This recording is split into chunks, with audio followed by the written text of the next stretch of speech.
Bonjour et bienvenue sur la chaîne d'Anatole Gobelin Noob. Aujourd'hui, découverte du fascicule numéro 20. Donc dans ce fascicule numéro 20, eh bien déjà, on va découvrir la figurine. Parce que, alors, non pas la figurine, mais la première partie de la figurine. Parce que cette semaine, nous avons la première partie du Slogot des Marais. Le Slogot des Marais, comme vous le voyez, c'est cette espèce d'ogre de... Je sais même pas comment on pourrait appeler ça, cette bestiole sur laquelle est montée une plateforme sur laquelle encore trônent quelques grottes. Un grotte musicien et puis deux avec une pince, un filet, enfin une épuisette même. C'est assez amusant. Et on va justement découvrir le début de cela. Alors attention, c'est un petit peu ce que je vous disais pendant la découverte du colis. Eh bien, pour ceux qui le reçoivent numéro par numéro, ne soyez pas trop déçus, vous allez devoir attendre le prochain pour faire le montage, parce que là, vous le voyez, 1, vous n'avez pas encore le socle, et 2, eh bien, on n'a que la première partie du slogot. On a le torse, mais on n'a que le côté droit, on n'a pas encore le côté gauche, pareil pour... Ah non, on a la tête complète, ce qui est déjà pas mal, mais on a une partie, voilà, on a qu'une partie de cette bestiole. Peut-être un Grotz ou deux, on a un Grotz je crois qui doit être à peu près entier, je l'espère. Ouais, j'ai l'impression que c'est le bon. Mais voilà, on est encore sur une... Oh là là. La délicatesse et la précision du truc, c'est juste... Regardez-moi ce filet là. Il est d'une finesse. Il est détaillé même sur les nœuds. Les nœuds sont détaillés quoi. Les chaînes encore une fois sont parfaites. Alors je sais que je suis en admiration devant ces... mais il y a de quoi, il y a de quoi être en admiration devant ces sculptures. C'est exceptionnel, exceptionnel. Franchement, c'est vraiment de toute beauté. C'est de toute beauté. Regardez-moi ce bois, cette plateforme en bois là, elle est magnifique. On sent les veines sous les doigts là, on sent les nœuds et tout, c'est extraordinaire. On a des pièces qui traînent, enfin... Alors c'est top, c'est top. Magnifique. Allez, on va regarder de ça de côté, on va arrêter de s'émerveiller. Je relance un appel, on ne sait jamais. Si quelqu'un de Hachette Collection ou de Warhammer m'écoute, j'ai perdu la pièce numéro 12 de mon Gardus âme d'acier, si vous voulez bien m'aider. Si vous êtes une âme charitable de Hachette Collection ou de Warhammer, vous ne savez pas quoi faire, n'hésitez pas à rentrer en contact avec moi, ça sera avec plaisir. Parce que là, je suis déçu, je suis dégoûté, il a perdu une... J'ai perdu une pièce. Je sais pas ce que j'en ai foutu. J'ai eu beau chercher partout, nettoyer, ranger, j'ai fait 3 fois ma poubelle, j'ai vidé ma poubelle sur une table, je l'ai retrié, renettoyé, j'ai vérifié au fond de mes bacs à eau, sur mes pinceaux, sur tout ce que je pouvais avoir sur mon bureau, je ne les ai pas trouvés. Donc voilà, bon, c'était un appel du pied, je sais qu'il restera certainement sans réponse, mais sait-on jamais. Allez, on est parti sur la découverte du fascicule numéro 20. Vous voyez, c'est ça le numéro 20, pardon. Avec un petit peu de lecture, évidemment, en collection assemblage. Pas de peinture cette fois-ci, parce que ça se retrouvera très certainement avec le 21, vu que le logo des Marais se fait en 2 parties, et après, une partie de bataille et de règles. Allez, on démarre avec les monstres des contrées du chaos. Vous avez entendu vos grands-parents en parler d'une époque terrifiante, vous avez vu le stigmate de la guerre sur les murailles, vous avez peut-être même entendu les éternels raconter des souvenirs effroyables des monstres, des pays ravagés, le feu et la mort partout. Tin, tin, tin, tin. Et oui, le chaos n'est pas loin. Sphyranx, psychophage, les chimères, des sigors, c'est bien, j'aime beaucoup quand on nous explique justement encore une fois cet univers avec un petit peu d'explication sur la terminologie, qu'est-ce que c'est qu'une chimère, des sigors, et comment est-ce qu'on le voit dans les éléments et dans l'univers de Age of Sigmar. La 3e partie de notre histoire de fer de lance, avec Aliria Vif-Vent qui a juré de protéger Hop, je ne vous le lis pas.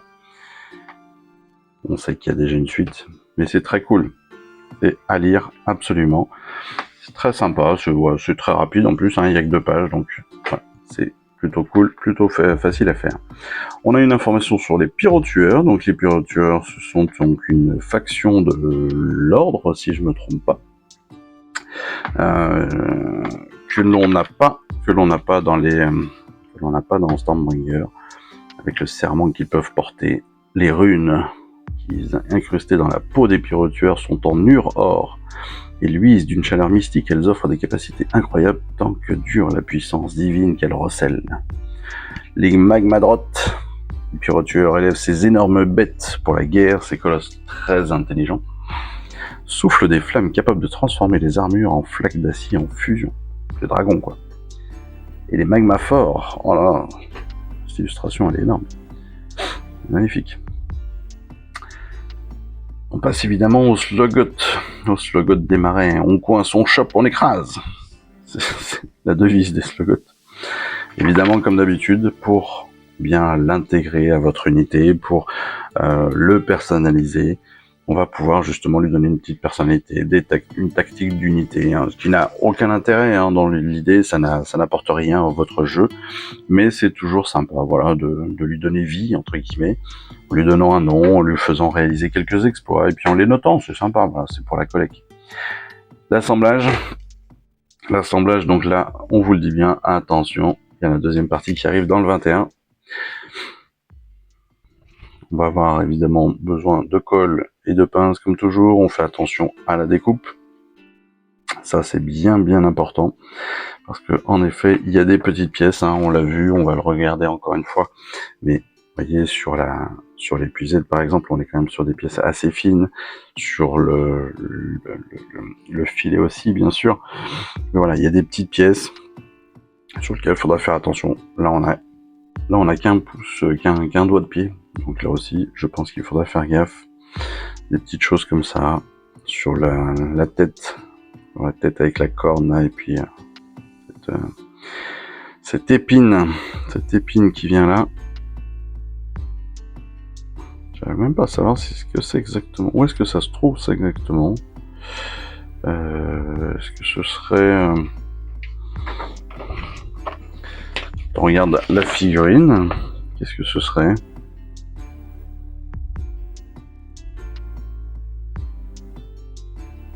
Peut-être un des personnages attachés au dos là sur le... Je ne sais pas, on verra ça, on découvrira ça ensemble pendant le montage. Et franchement là c'est très beau, et puis vous voyez, on a vraiment des détails supra sympas. Donc on a la plateforme, après on a un joug qui vient, on a un harnais qui vient s'attacher autour du corps du Sluggot et qui vient après le tenir directement sur la plateforme. On a possibilité, là on a des possibilités de montage différents avec les échelles, avec les plateformes aussi, le HOWDAH, le HOWDAH, c'est sympa aussi. Vous voyez, on peut avoir deux possibilités suivant comment on préfère nous. Ça c'est très cool, j'aime bien quand on a des possibilités justement, quand on a des choix. On a deux possibilités de tête, ça aussi. Alors si vous le voulez regardant à droite ou regardant à gauche, très cool, très cool. Puis légèrement différent, il y en a un qui a un peu plus la tête penchée, l'autre qui est un peu plus relevée. Voilà, donc ça c'est le genre de truc que moi perso j'apprécie vraiment beaucoup. Pareil pour les armes, on va pouvoir mettre soit les deux crochets, soit l'un avec un petit filet. Ce filet qu'on pourra aussi garder, dans nos bits, au cas où, faire des conversions, des choses comme cela. Et vous voyez qu'on est sur une figurine qui est pas ultra compliquée à monter, mais voilà, avec des petits sous-assemblages, bien sûr. Vous voyez qu'on va monter une potence, on va monter les grottes. Je pense qu'on va les monter individuellement et puis on va les peindre individuellement et séparément pour se faciliter les choses. La plateforme en elle-même est attachée directement au Sluggot. Vous voyez, en fait, voilà, ce sont deux parties qui s'assemblent, donc on va tout faire en même temps, mais voilà. Donc il y aura peut-être des petites difficultés sur la peinture en dessous, voilà, à voir. C'est que le Sluggot, c'est sous la figurine, donc c'est pas le plus gênant non plus. Et ça, on le redécouvrira évidemment avec le montage total de la figurine.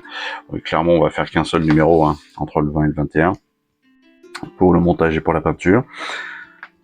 Ensuite, les règles de base. On va parler, ça c'est sympa, on va parler des montures. On On va parler des montures, on va parler un petit peu d'informations complémentaires, comment est-ce qu'on utilise aussi des tableaux de dégâts, ça aussi. Alors pour ceux qui ont eu le premium, on a vu déjà ce que c'était que le tableau de dégâts avec Grondis, mais ce qui est intéressant, c'est qu'on va aussi régulièrement avoir ce type d'informations, donc il faut comprendre comment ça fonctionne, et c'est bien qu'on nous explique cela. C'est bien qu'on nous explique cela, surtout que très bientôt on va avoir l'esprit de Durtu, qui est un Sylvanette. Il devrait pas tarder à arriver, enfin pas tarder, en quelques numéros bien évidemment, mais voilà, c'est bien de connaître aussi ce genre de choses. Et puis derrière, on passera sur l'aube de la guerre, une bataille rangée entre Gardus, Chevaleresse, Prétor et Vindictor. Waouh. Manoc, le chaman, la bande rusée, les éventreurs et l'empaleuse. Ça va donner. Le nouveau tapis est sympa, hein, il est joli. Il change un petit peu. On nous fait la publicité forcément pour les prochains numéros, mais ça, on le verra très rapidement avec justement ces prochaines vidéos, même si on les connaît déjà avec la découverte de notre colis. Allez, de toute façon, on se retrouve très vite pour le montage de notre Slogot des Marais. On se retrouve aussi très rapidement pour la peinture et puis pour notre bataille de la semaine. En attendant, moi je vous embrasse et puis je vous souhaite une excellente journée. Et allez, à très vite. Ciao. Je vous remercie d'avoir suivi cette vidéo. Si ça vous a plu, eh bien abonnez-vous, lâchez un petit like et un commentaire et suivez-moi sur Instagram où je poste régulièrement des photos de mes dernières réalisations et dernières peintures. Et puis comme il est maintenant de tradition sur la chaîne, je vous souhaite une excellente fin de journée et surtout, lisez bien, collectionnez bien, assemblez bien, peignez bien et jouez bien. Allez, je vous embrasse et puis je vous dis à très vite. Allez, ciao, bye bye.